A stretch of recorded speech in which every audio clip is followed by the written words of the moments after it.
আসসালামু আলাইকুম সুপ্রিয় দর্শক শ্রোতা। জনকণ্ঠ একটি সংবাদ প্রকাশ করেছে রাজনীতিতে গুরুত্বপূর্ণ 48 ঘণ্টা। আপনি জানেন যে 2026 সালের ফেব্রুয়ারির 12 তারিখে যে নির্বাচনটি হতে যাচ্ছে, সেই নির্বাচনটিতে নমিনেশন পেপার সাবমিট করার লাস্ট দিন হচ্ছে 2025 ডিসেম্বরের 29 তারিখ। সুতরাং আগামীর যে বা 3টি দিন আছে, এই 3টি দিন বাংলাদেশের রাজনীতিতে অনেক গুরুত্বপূর্ণ, অনেক ঘটনা ঘটে যেতে পারে। ইতিমধ্যে আপনি জানেন যে জুলাই আগস্ট বিপ্লবের মধ্য দিয়ে গড়ে ওঠা এনসিপি বাংলাদেশের রাজনীতিতে একটি গুরুত্বপূর্ণ জায়গা কিন্তু ইতিমধ্যে তারা দখল করেছে।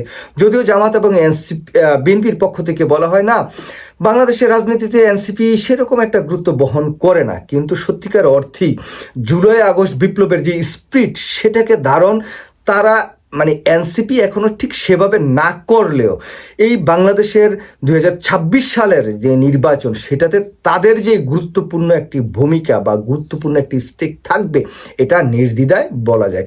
ইতিমধ্যে এনসিপির পক্ষ থেকে বিএনপির সাথে আসন সমঝোতা নিয়ে আলোচনা হয়েছে। দফায় দফায় জামাত ইসলামের সাথে আলোচনা করছেন। তারা আলোচনা করছেন কি নিয়ে? তারা চাচ্ছেন যে 50টি আসন জামাতের থেকে বাগিয়ে নেওয়া যায় কিনা সেই বিষয়টি। তো জামাতের পক্ষ থেকে 25 থেকে 30টি আসন এনসিপিকে ছেড়ে দেওয়ার প্রতিশ্রুতি জামাত দিয়েছেন। তারপরেও বাংলাদেশের জাতীয়তাবাদী দল বিএনপির কাছ থেকেও একটা প্রতিশ্রুতি তারা চাচ্ছেন। যদি বিএনপির কাছ থেকে 10 থেকে 15টি আসন জামাত এনসিপি পান, তাহলে হয়তোবা জামাতের সাথে নির্বাচন না করে এনসিপি বিএনপির সাথে জোটবদ্ধভাবে নির্বাচন করতে পারবেন। এই রিপোর্টটির তথ্য এমনই বলছে। জামাত ইসলামের সেক্রেটারি গোলাম পারোয়ার সাথে ইতিমধ্যেই বৈঠক হয়েছেন। এই তথ্যটি কিন্তু গোলাম পারোয়ার তিনি নিজে জনকণ্ঠকে নিশ্চিত করেছেন। এনসিপির যিনি প্রধান এবং সেক্রেটারি দুজনেই কিন্তু এই বৈঠকগুলোতে উপস্থিত ছিলেন। তবে ইতিমধ্যেই এই সংবাদপত্রের তথ্য অনুযায়ী যেটা তারা বলছেন যে বিএনপির ভারপ্রাপ্ত চেয়ারম্যান 17 বছর নির্বাসিত থাকা পরে বাংলাদেশে আসছেন, তার সাক্ষাৎকার চেয়ে এনসিপির পক্ষ থেকে একটি আবেদন করেছেন। আবেদন না, তারা চেয়েছেন আর কি, জনাব তারেক রহমানের সময়। যদি এই সময়টি আজকে রাত্রে পাওয়া যায়, তাহলে তারা আজকে রাত্রে হয়তো জনাব তারেক রহমানের সাথে সাক্ষাৎকার করতে পারেন। যদি তারেক রহমানের সাথে সাক্ষাৎকার করে তারা আশ্বস্ত হন যে বিএনপি 15টি আসন দিবেন, তাহলে হয়তো বিএনপির সাথে এনসিপি জোট গঠনের হয়তো ডিক্লারেশন আসতে পারে। তা যদি না হয়, হয়তো বা 25 থেকে 30টি আসন নিয়ে বা আরও কিছু বাড়িয়ে জামাতের সাথে জোট করার একটি প্রক্রিয়ায় এনসিপি যেতে পারে।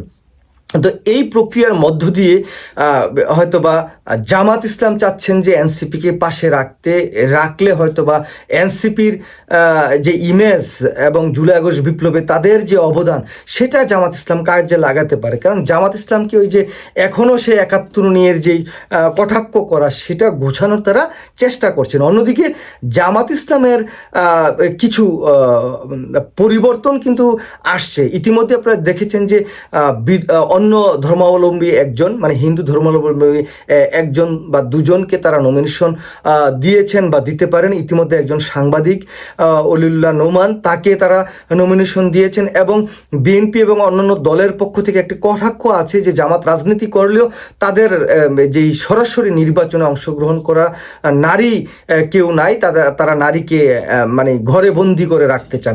তো সেই বিষয়টিও গুছিয়ে জামাত ইতিমধ্যে তাদের 3জন নারী সদস্যকে সরাসরি নির্বাচনে অংশগ্রহণ করার যে নমিনেশন, সেটাও তারা দিতে যাচ্ছেন, এটা দিবেন আর কি। হয়তো আমরা এই যে গুরুত্বপূর্ণ রাজনীতিতে যে 48 ঘন্টা, সেটার মধ্যে আমরা এই নিউজগুলো হয়তো পাবো।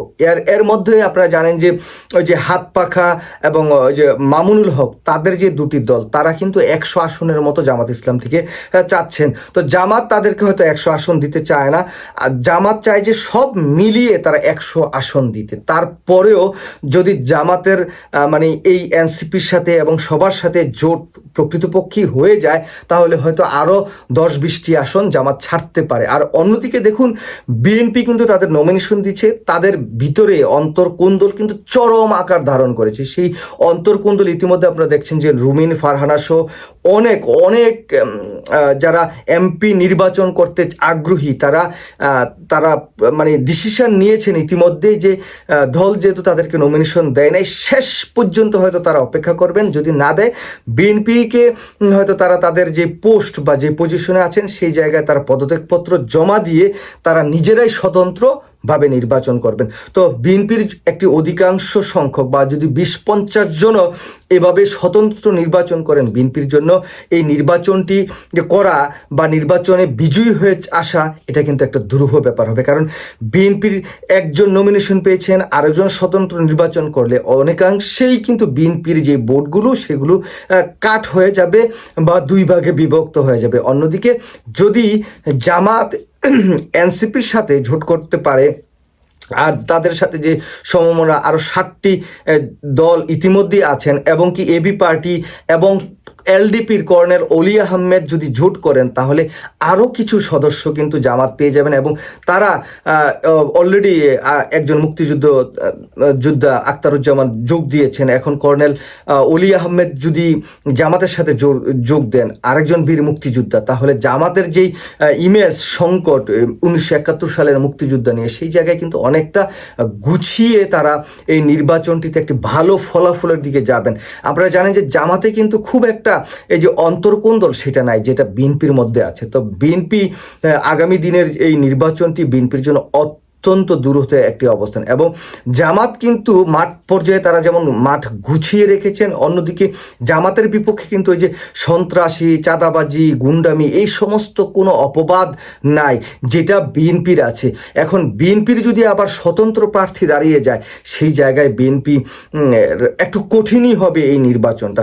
তো সব কিছু মিলিয়ে যদি বলি এই রিপোর্টটির অনুযায়ী যে এই নির্বাচনে যদি সত্যিকার অর্থে জামাতের সাথে এনসিপি, এলডিপি, মামুনুল হক, হাতপাখা সহ যে 7 দল আছে, আমার এবি পার্টি, বাংলাদেশের যে রাষ্ট্র সংস্কার আন্দোলন, এই সব মিলিয়ে যদি জামাতের একটি জোট হয় আর অন্যদিকে বিএনপির সাথে জোনায়েদ সাকি টাকি সহ মাহমুদুর রহমান মান্না সহ যারা আছেন সেই জোটটি হয়, তাহলে দুটি জোটে বিভক্ত হয়ে এই যে নির্বাচনটি হবে, একটা কঠিন প্রতিদ্বন্দ্বিতাপূর্ণ একটি নির্বাচন বাংলাদেশের জনগণ দেখতে চাচ্ছে।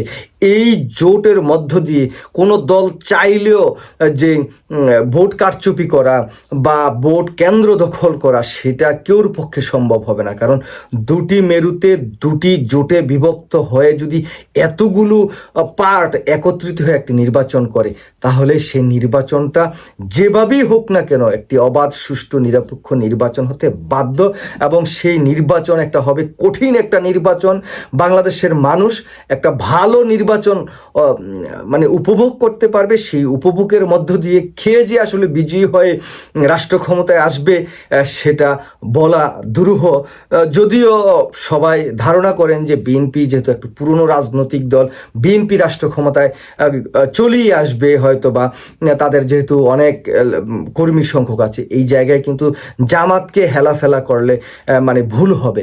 জামাতও কিন্তু মাঠ পর্যায়ে তারা ব্যাপক সুসংগঠিত, তাদের চেইন অফ কমান্ড অত্যন্ত স্ট্রং, তাদের নামে দুর্নাম নাই।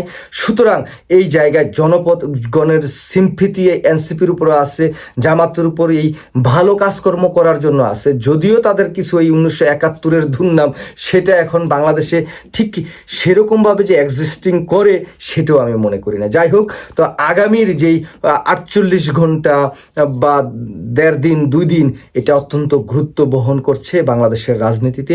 অনেক মেরুকরণ আমরা দেখতে পারবো। এই মেরুকরণের মধ্য দিয়ে আগামীর যে নির্বাচন সেটি একটি ভালো নির্বাচন হোক সেই প্রত্যাশাটা করি এবং সবাই সবার মতো করে জোট করুক। এখানে নাক সিটকানির মতো কিছু নাই যে এনসিপি জামাতের সাথে গেলে এনসিপির জাত যাবে বা এলডিপি জামাতের সাথে গেলে এলডিপির জাত যাবে। জাত যাওয়ার আসলে দিন শেষ। যার যতটুকু সুবিধা, যে জায়গায় গেলে নিজের অবস্থানটা ভালো হবে সেরকমই সবাই করুক। আমি আশা করি বিএনপিও তাদের অন্তর্কোন্দল কাটিয়ে তাদের প্রার্থীরা রাজপথে যাক, জনগণের কাছে যাক। সেই জায়গায় যাওয়ার মধ্য দিয়ে আমরা অন্তত পক্ষ জনগণ একটি ভালো নির্বাচন উপভোগ করি। সেই নির্বাচনের মধ্য দিয়ে যারাই রাষ্ট্র ক্ষমতায় আসবে তারা ভালো একটি শাসন কার্যের মধ্য দিয়ে বাংলাদেশটা পরিচালনা করুক, সেরকম প্রত্যাশা আমাদের সবার। সবাই ভালো থাকবেন। আল্লাহ হাফেজ। আসসালামু আলাইকুম।